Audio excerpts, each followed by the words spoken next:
কথায় আছে কারো পৌষ মাস কারো সর্বনাশ। দুদিন আগেও যেই মানুষগুলোর বাড়ি ভিটে সবই ছিল, কিন্তু আজ তারা সব হারিয়ে সর্বশান্ত, সবই তলিয়ে গেছে পদ্মার গহ্বরে। এমন ঘটনা ঘটেছে ফরিদপুর শহরের ধলার মোড় এলাকায়। স্থানীয়রা বলছেন, অবৈধভাবে বালু উত্তোলনের কারণেই সব হারাতে হয়েছে তাদের। সব হারিয়ে কেউ ভেঙে পড়ছেন কান্নায়, আবার কেউ কেউ ক্ষোভে ফেটে পড়ছেন। সব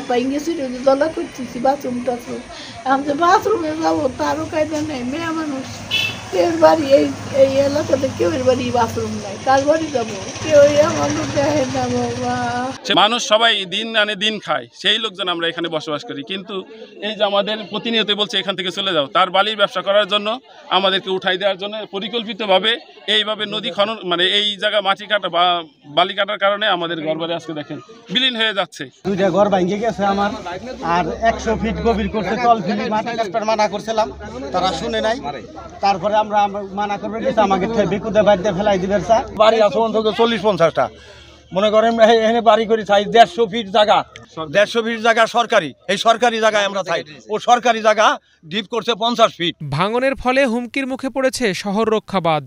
মাত্র একদিনের ব্যবধানে নদীর কবলে বসতবাড়ি হারিয়েছে 10টি পরিবার, আর প্রায় 40টি পরিবার ভাঙন আতঙ্কে দিন কাটাচ্ছে। ভুক্তভোগী পরিবারগুলোর দাবি, অবৈধ বালু উত্তোলনের প্রতিবাদ করলে তাদের গুলি করার হুমকি দেয় অভিযুক্ত প্রভাবশালী এক বালু উত্তোলক।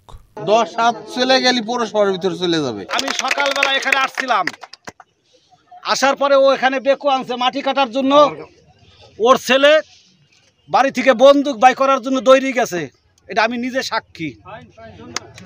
ওর ছেলে কয় যে আমি বাড়িতে বন্দুক নিয়ে আসতেছি, এই বন্দুকটা আপনারা উদ্ধার করবেন। আমার প্রশাসনের কাছে দাবি যে ওর কাছে বন্দুক আছে, অবৈধ অস্ত্র আছে আজমের কাছে। শহর রক্ষা বাঁধ ভাঙার আশঙ্কা করে অবৈধভাবে বালু উত্তোলন বন্ধে প্রশাসনের সহায়তা চান স্থানীয় ইউপি চেয়ারম্যান।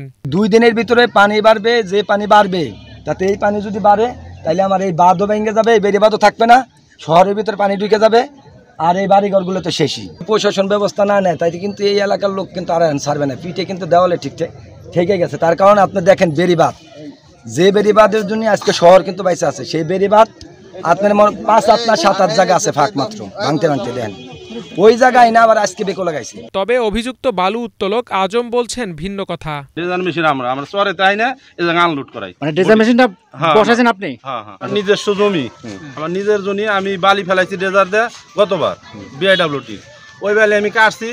ওটাই সরকারি জায়গা হলো ছিল 30 হাত, চলে গেছে 60 হাতে। আমার বালির উপরে যায় বাড়ি ঘর করছি, আমার নিজের জায়গা বালি বিআইডব্লিউটির বালি দিছি, আমরা অনুমতি দিয়ে সেটাই ফেলাইছিলাম, ওই বালি আমি কাটছি। আবার বাড়ি ছিল 1 খান 2 খান 3 খান করে পাইছে এই জায়গা আমার নিজের জায়গার উপরে, আর নদীর পানি এসে সব ভরে গেছে।